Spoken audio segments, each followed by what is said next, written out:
नमस्कार दोस्तों, आज के हमारे इस वीडियो का टॉपिक जो हमारा स्टार पॉइंट होता है तो वो शॉर्ट सर्किट क्यों नहीं होता है तो उसके बारे में हम बात करेंगे। साथ ही साथ दोस्तों हम कुछ एग्जांपल लेके चलेंगे जिससे क्या है कि हमारे सारे डाउट्स जो है वो क्लियर हो जाएंगे। दोस्तों आप ये देख रहे होंगे कि मैंने यहाँ पे दो कनेक्शन बनाए हैं। आपको पता है कि दोस्तों हमारे स्टार कनेक्शन होता है और ये होता है दोस्तों हमारे डेल्टा कनेक्शन। अब दोस्तों इनके अंदर क्या होता है कि एक स्टार पॉइंट होता है, तो स्टार पॉइंट के बारे में हम बात करेंगे कि जो हमारा स्टार पॉइंट होता है वो शॉर्ट सर्किट क्यों नहीं होता है। तो दोस्तों जैसे कि आप देख सकते हो कि हमने यहाँ पे ये वाइंडिंग बनाई है और यहाँ पे दोस्तों मेरा ये स्टार पॉइंट है। अब दोस्तों जो स्टार पॉइंट है, अब देखो यहाँ पे एक आर वाई और बी तीन तरह के हमारे फेस आ रहे हैं, यहाँ आके तीनों यहाँ आके मिल जाते हैं। तो यहाँ पे जो एक पॉइंट बनता है तो वो पॉइंट शॉर्ट सर्किट क्यों नहीं होता, उससे हम स्टार पॉइंट कहते हैं। तो दोस्तों होता क्या है कि जैसे मान लो मैं यहाँ पे आर पे 220 वोल्ट के एसी सप्लाई देता हूँ। अब दोस्तों मैं यहाँ पे इसको सप्लाई देता हूँ तो क्या होता है कि ये जो हमारी कोयल लगी होती है ना दोस्तों, ये वाली कोयल, ये वाली कोयल, ये जो कोयल लगी होती है, इन सब का क्या है कि एक इंटरनली रेजिस्टेंस होता है। तो उस रेजिस्टेंस की वजह से क्या होता है कि हमारा स्टार पॉइंट जो है वो शॉर्ट सर्किट नहीं होता है। अब दोस्तों ऐसा ही जो हमारा ये डेल्टा कनेक्शन है तो इसके अंदर भी होता है। तो इन तीनों, ये जो तीनों पॉइंट है दोस्तों हमारे, इन तीनों पॉइंटों में से किसी एक पॉइंट से हम एक स्टार पॉइंट ले लेते हैं तो उसके बारे में हम बात करेंगे। दोस्तों इनके अंदर भी सेम सिस्टम यही होता है कि हमारी जो कॉइल लगी होती है, आप ये देख सकते हो, ये एक ये कॉइल है, एक ये कॉइल है। तो इस कॉइल का क्या होता है कि दोस्तों हमारा जो इंटरनल जो रेजिस्टेंस होता है उस वजह से क्या है कि जो हमारा स्टार पॉइंट है वो शॉर्ट सर्किट नहीं होता है। अब दोस्तों इसके अंदर मैं आपको एक छोटा सा एग्जांपल एक को लेते हैं। आपने दोस्तों मेरे पास में देखो, ये आर, ये वाई और ये बी, तीन तरह के दोस्तों हमारे फेस होते हैं।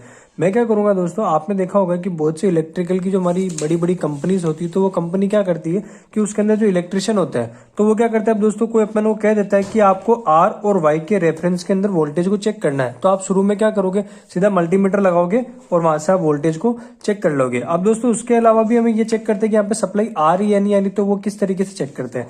तो उसके अंदर क्या होता है कि दोस्तों हमारे पास में दो बल्ब होता है ना, दो बल्ब होते हैं हमारे 100 वाट के, दो बल्ब होते हैं। तो उन बल्ब से क्या है कि हम चेक करते हैं कि ये किस तरीके से हैं। तो दोस्तों ये जो बल्ब होते हैं ये हमारे 100 वाट का बल्ब होता है। इसका जो कनेक्शन होता है दोस्तों हमारे, वो कनेक्शन क्या होता है, सीरीज कनेक्शन होता है। सीरीज के अंदर दोस्तों क्या है कि इनके कनेक्शन किए जाते हैं। तो इनमें से दो वायर निकाल के आर और वाई के रेफरेंस में मैं चेक करता हूं तो क्या होता है कि हमारा जो ये बल्ब होता है, आपने देखा होगा बल्ब के अंदर छोटी सी इस तरीके से एक स्प्रिंग बनी होती है ना। तो वो कहते हैं कि बहुत से आपने बड़ी बड़ी गाड़ियां देखी हो, गाड़ियों के अंदर दोस्तों हमारे जो हेलोजन बल्ब आते हैं तो उनके अंदर भी स्प्रिंग बनी होती है दो तरह से। तो वो कोई कहता है कि इसमें एक पॉइंट शॉर्ट हो गया, कोई कहता है दूसरा पॉइंट शॉर्ट हो गया।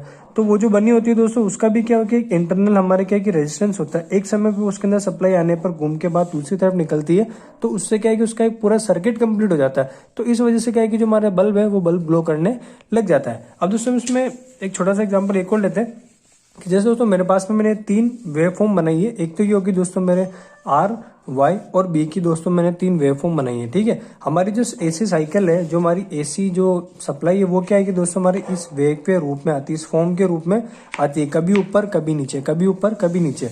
अगर हम डीसी सप्लाई की बात करें तो दोस्तों हमारी जो डीसी सप्लाई है वो इसी एक सीधी सीधी रेखा के अंदर आती रहती है। वो उसके अंदर वोल्टेज का फ्लक्चुएशन बिल्कुल भी नहीं होता। हमारी जो एसी सप्लाई होती है तो उसके अंदर वोल्टेज का फ्लक्चुएशन होता है।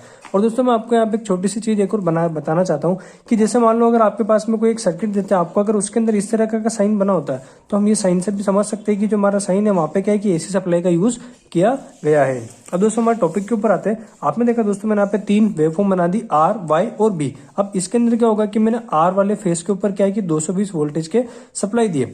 अब दोस्तों मैं यहाँ पे इसको सप्लाई देता हूँ, एक टाइम पे सप्लाई देने पर क्या होगा, यहाँ से उठता हुआ एकदम ज्यादा जाएगा, फिर यहाँ आने के बाद थोड़ा कम होकर फिर यहाँ बिल्कुल कम हो जाएगा।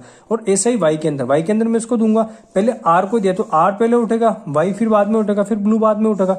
तो अगर हम यहाँ पे इसको 220 देते हैं तो दोस्तों अगर हम यहाँ चेक करते हैं ना तो हमारे क्या है कि 0 वोल्ट भी हो सकता है। जरूरी नहीं है कि अगर आपने इसको यहाँ पे 220 पूरा दिया है तो आपके वाई वाले फेस में भी 220 आ जाए, ठीक है, या फिर आपके ब्लू वाला जो फेस है उसके अंदर भी 220 आ जाए। ऐसा बिल्कुल भी नहीं होता है। जरूरी नहीं है कि अगर आप यहाँ पे आर वाले को दोगे तो यहाँ पे भी आपके जो वाई वाला उसके अंदर भी आपको 220 वोल्ट एसी के मिल जाएंगे। तो दोस्तों ऐसा नहीं होता है। ये ऐसा इसलिए होता है क्योंकि क्या होता है कि दोस्तों ये जो तीनों वेव फॉर्म जो एक दूसरे के आपस में आने पर जो चेंज होती है ना, यहाँ पे आने के बाद दोस्तों ये यहाँ पे आने के बाद चेंज हो गई, ये यहाँ जाने के बाद चेंज हो गई, ये यहाँ से जाने के बाद में चेंज हो गई। ये जो चेंज होती है तो ये जो चेंज होने का जो डिग्री होता है इनको 120 डिग्री के एंगल के ऊपर दोस्तों हमारे क्या है कि ये चेंज होती है। तो इस तरीके से दोस्तों हमारे क्या है कि जो स्टार पॉइंट है, इस वजह से जो हमारा स्टार पॉइंट होता है वो क्या है कि शॉर्ट सर्किट नहीं होता है। तो दोस्तों आपको वीडियो कैसी लगी, वीडियो को लाइक जरूर करें। अगर आप मेरे चैनल पर नए हैं, चैनल को सब्सक्राइब करना बिल्कुल भी ना भूलें।